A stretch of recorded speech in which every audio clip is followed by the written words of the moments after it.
इस तरह की विंटेज घड़ियां जरूर आपने घर के किसी बड़े के हाथों में देखी होंगी।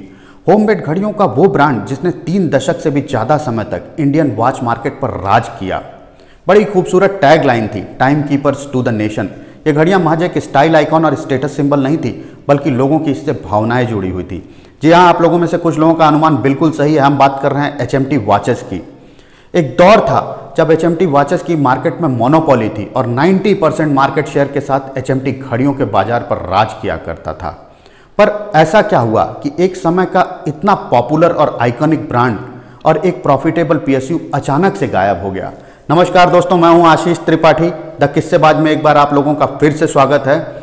आज द किस्सेबाज के बिजनेस सेगमेंट में हम जानेंगे इसी पॉपुलर ब्रांड HMT वॉचेस के राइज एंड फॉल की पूरी कहानी। तो वीडियो के अंत तक बने रहिएगा और आपकी इजाजत से शुरू करता हूं। साल था 1953। देश को आजाद होकर लगभग 6 साल हो चुके थे। आर्थिक स्तर पर अब देश के सामने दूसरी चुनौतियां थी। अब फोकस था इकोनॉमिक ग्रोथ, जो कि संभव था सिर्फ और सिर्फ इंडस्ट्रियलाइजेशन की मदद से। इसीलिए भारत सरकार ने PSUs का गठन करना प्रारंभ कर दिया था।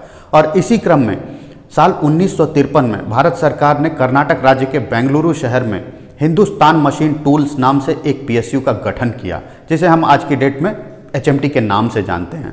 HMT का गठन मुख्य रूप से मशीन टूल मैन्युफैक्चरिंग कंपनी के रूप में किया गया था। जैसे जैसे सफलता मिलती गई, HMT ने अपने प्रोडक्ट पोर्टफोलियो में काफ़ी विस्तार किया। इसमें tractor, metal forming kits, printing machinery, ball bearing और ऐसी तमाम चीज़ों को शामिल किया। HMT का कारोबार अच्छा चल रहा था। ये बात होगी लगभग साल 1960 और 61 की। इस वक्त तक भारत की आबादी थी लगभग 43 करोड़ और इस वक्त तक भारत में घड़ियां विदेशों से इंपोर्ट की जाती थी। ये वो टाइम था जब HMT को भारत में होममेड घड़ियों के लिए एक बड़ा ही डिसेंट मार्केट दिखने लगा। इसीलिए साल 1963 में HMT ने कर्नाटका बेंगलुरु में HMT वॉचेस नाम से एक नई यूनिट शुरू की। HMT ने घड़ी बनाने का फैसला तो कर लिया था, लेकिन HMT के पास घड़ी बनाने का कोई भी अनुभव नहीं था। इसीलिए HMT ने जापान की सिटीजन वॉच कंपनी के साथ साझेदारी की थी और HMT और सिटीजन वॉचेस की साझेदारी में भारतीय घड़ी के बाजार में 1963 में मैकेनिकल वॉचेस उतारी जाती हैं। HMT घड़ियों का एक बड़ा ही खूबसूरत टैग लाइन था, time keepers to the nation. और HMT घड़ियां अपनी लुक्स, क्वालिटी और किफ़ायती कीमतों के कारण बहुत ही कम समय में काफ़ी लोकप्रिय हो चुकी थी।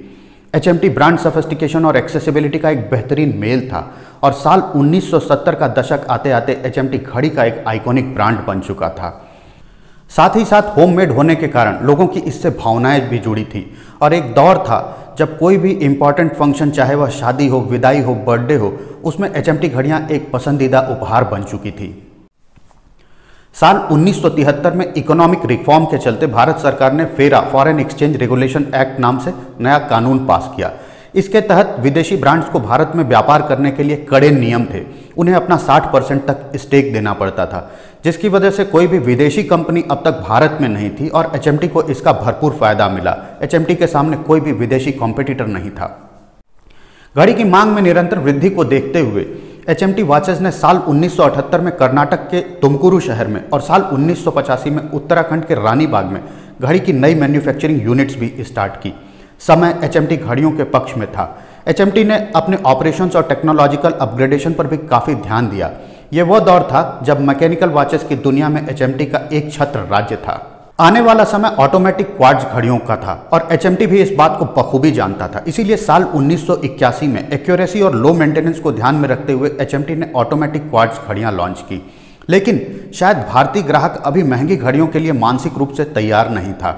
इसीलिए HMT की क्वार्ट्ज घड़ियों को उतनी सफलता नहीं मिली जितनी उम्मीद थी। जब क्वार्ट्ज घड़ियों को अधिक सफलता नहीं मिली तो फिर से HMT ने मैकेनिकल वॉचेस पर ही फोकस किया और मार्केट लीडर बना रहा। साल था 1981। HMT को शुरू होकर लगभग 20 साल हो चुके थे। इस दौरान HMT ने ग्राहकों का भरोसा जीतने के साथ साथ कंपनी के लिए मुनाफा भी कमाया था। पर ऐसा नहीं था कि घड़ी के बढ़ते हुए इस बाजार पर नज़र कॉम्पिटिटर्स की नहीं थी। इसी साल हैदराबाद एल्विन, जो कि साल 1940 की इस्टेब्लिश्ड कंपनी थी, उसने जापानी कंपनी सीको की साझेदारी में भारतीय बाजार में क्वार्ट्ज घड़ियां लॉन्च की। लेकिन HMT की ब्रांड इमेज इतनी स्ट्रांग थी, इससे HMT को कोई खास फर्क नहीं पड़ा। ये वो दौर था जब 90% मार्केट शेयर के साथ HMT घड़ियों के बाजार पर राज किया करता था। इस वक्त तक कोई भी डोमेस्टिक कंपनी इतनी मजबूत नहीं थी, इसलिए घड़ी के बाजार पर वर्चस्व HMT का कायम रहा। लेकिन हर साम्राज्य को एक चुनौती का सामना करना पड़ता है और इस बार HMT वॉचेस के सामने चुनौती के रूप में था टाइटन इंडस्ट्रीज लिमिटेड। साल 1984 में टाटा ग्रुप और तमिलनाडु इंडस्ट्रियल डेवलपमेंट कॉरपोरेशन यानी कि टिडको के ज्वाइंट वेंचर में एक नई कंपनी का गठन किया गया जिसका नाम था टाइटन इंडस्ट्रीज लिमिटेड। और इसके साथ ही साथ अब टाइटन इंडस्ट्रीज लिमिटेड भी भारतीय घड़ी के बाजार में उतर चुका था। टाटा ग्रुप की साख और टिडको की बैकिंग की वजह से कम समय में ही टाइटन वॉचेस को काफ़ी अच्छा ट्रैक्शन मिला, लेकिन बाजार पर राज अब भी HMT का ही था। साल 1986 में HMT वॉचेस को सबसे बड़ा झटका तब लगा जब HMT के 350 बेहतरीन इंजीनियर्स ने एक साथ रिजाइन करके टाइटन इंडस्ट्रीज लिमिटेड को ज्वाइन कर लिया। और साल 1987 में टाइटन इंडस्ट्रीज ने फिर से वही ऑटोमेटिक क्वार्ट्ज घड़ियां भारतीय बाजार में लॉन्च की जिनमें HMT को सफलता नहीं मिली थी। शायद टाइटन इंडस्ट्रीज लिमिटेड ने इस प्रोडक्ट को सही समय पर मार्केट में लॉन्च किया और साथ ही साथ टाइटन वॉचेस की बड़ी ही तगड़ी मार्केटिंग स्ट्रेटजी थी। उन्होंने घड़ी को महज एक टाइम बताने वाली मशीन के रूप में नहीं बल्कि एक लाइफ स्टाइल एक्सेसरी के रूप में प्रोजेक्ट किया। टाइटन को जबरदस्त सफलता मिल रही थी और महज 3 साल के अंदर टाइटन वॉचेस काफ़ी लोकप्रिय हो चुकी थी, लेकिन बाजार तो वही था जिसमें राइज और फॉल का इक्वेशन चलता है। एक तरफ जहां टाटा ग्रुप का विकास हो रहा था, वहीं दूसरी तरफ टाइम मशीन बनाने वाली कंपनी HMT वॉचेस का बुरा वक्त शुरू हो चुका था। बदलते वक्त के साथ साथ HMT टाइटन के मुकाबले अपना मार्केट शेयर, रेवेन्यू और आइकॉनिक पोजीशन खोने लगा था। साल 1991 आते आते टाइटन इंडस्ट्रीज लिमिटेड के पास 8000 कर्मचारी थे। अब टाइटन की इस बढ़ती हुई रफ्तार के आगे HMT का टिक पाना बहुत मुश्किल था। HMT वॉचेस का मुश्किल दौर शुरू हो चुका था।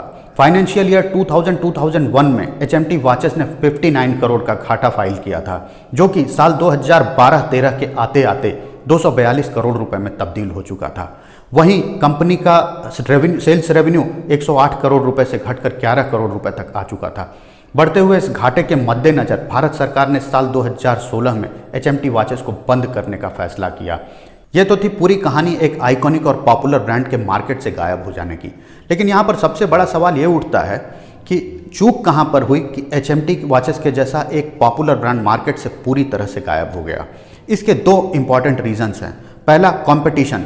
HMT अपने कॉम्पिटिटर्स के मुकाबले कई मोर्चों पर कमज़ोर पड़ गया, खासतौर से मॉडर्न डिज़ाइन, क्वार्ट्ज टेक्नोलॉजी के एडॉप्शन में देरी, वीक मार्केटिंग स्ट्रेटजी और खुद के रिटेल स्टोर्स का न होना। दूसरा और सबसे अहम कारण, गवर्नमेंट ओनरशिप और ब्यूरोक्रेसी की वजह से HMT को हमेशा डिसीजन मेकिंग में देरी का सामना करना पड़ा। यहाँ पर एक डिबेट का विषय यह भी है कि क्या सरकार सच में बड़ी कंपनीज को बना सकती है लेकिन उसे चला पाने की क्षमता उसमें नहीं है। आप अपनी राय को कमेंट बॉक्स में ज़रूर बताइएगा। HMT एक नॉस्टैल्जिक ब्रांड था और आज भी घड़ी के शौकीन लोगों के कलेक्शन का हिस्सा है। अगर आपके पास भी कोई पुरानी HMT वॉच है तो कमेंट बॉक्स में बताइएगा ज़रूर, अगर हो सके तो उसकी फ़ोटो भी भेजिएगा। बस आज के लिए इतना ही। उम्मीद करता हूँ कि ये वीडियो आप लोगों को पसंद आया होगा। अगर पसंद आया होगा तो लाइक और शेयर ज़रूर कीजिएगा। और हाँ, अगर आप लोगों ने चैनल को अभी तक सब्सक्राइब नहीं किया है तो प्लीज़ कर लीजिए। मिलते हैं अगले वीडियो में। Thank you so much.